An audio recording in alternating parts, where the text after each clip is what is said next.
সকল রাজনৈতিক দল বসে আপনারা যেহেতু এই গণ ঐকমত্য কমিশনে গিয়েছেন, সেখানে মতামত দিয়েছেন, সুতরাং এবং জুলাই সনদে স্বাক্ষরও করেছেন, জুলাই সনদের সাথে একমত পোষণ করেছেন।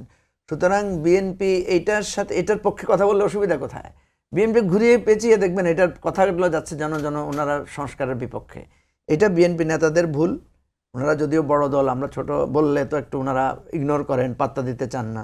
আমার কথা হচ্ছে যে এটা বিএনপিটা বুঝতে পারছে না, তার কিন্তু পাবলিক ইমেজটা দাঁড়াচ্ছে যে সে সংস্কারের বিপক্ষের দল।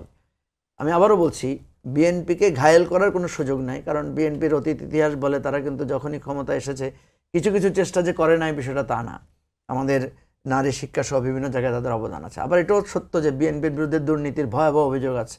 বিএনপির বিরুদ্ধে আপনার দলীয়করণের, তারপরে বিভিন্ন রকমের আজকে যে চাঁদাবাজি বা দখলবাজির কথা উঠেছে, এটা তো সিরিয়াস এলিগেশন এসেছে এবং এটা বিএনপি প্রুভ করতেছে। তার 7,000-8,000 লোককে সে যখন বহিষ্কার করে, এটা আপনাকে আর কোনো যুক্তি দিয়ে বোঝাতে হয় না, যে এটাই প্রমাণিত হয় যে সে তার অভিযোগটা সত্য। এবং আপনি দেখেন বিএনপির কিন্তু এই যে বিভিন্ন ধরনের মারামারি গণ্ডগোল হচ্ছে, তাদের নমিনেশন নিয়ে ঘটনা হচ্ছে, সেখানে অস্ত্র ব্যবহার হচ্ছে, গুলি হচ্ছে, এইটা তো বিএনপি এই দায়িত্ব এড়াতে পারে না। তো সেজন্য আমি যেটা বলি যে আমি বারবার এই জিনিসটা অ্যাডভোকেসি করছি যে প্লিজ আপনারা একে অপরের বিরুদ্ধে, কারণ আপনারা তো, আমি বারবার বলি যে বিএনপি আমার তো দীর্ঘদিনের পরীক্ষিত সঙ্গী, একজন আরেকজনকে এত অ্যাবসলিউটলি না মানে করে কেন? যে সম্মানের জায়গাটা তো রাখতে হবে।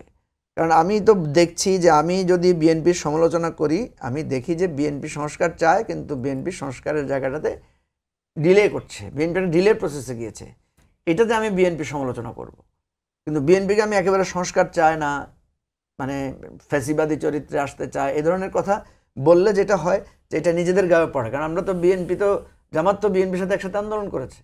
আবার একইভাবে জামাত নির্বাচন চায় না, এই ধরনের একদম মানে প্রান্তিক কথা বলাটাকে আমি মনে করি না যে এটা সত্য। জামাত নির্বাচন চায়, কোনো সন্দেহ নেই, কিন্তু জামাতের নানা ধরনের ঘোরপ্যাঁচ, যেটা যেমন ধরেন একটা জিনিস তো স্পষ্টভাবে এসেছে, জামাত এত সিরিয়াস আন্দোলন করলো আপনার পিআর নিয়ে, অথচ আমরা জানি যে যখন জামাত আমাদের সাথে মানে পার্সোনাল মিটিংয়ে বসছে, তখন কিন্তু আমরা দেখছি যে সে এত সিরিয়াস না। সে মনে করে যে না ঠিক আছে, এটা এটা এটা নেগোশিয়েটেবল। সে মনে করে যে না, আপার হাউসে পিআর হলেও আমরা মেনে নিব। কিন্তু পাবলিকলি সে যখন অ্যাপিয়ার করে, তখন সে মনে হয় যেন না, সে বলে যে পিআর না হলে আমরা মানবই না।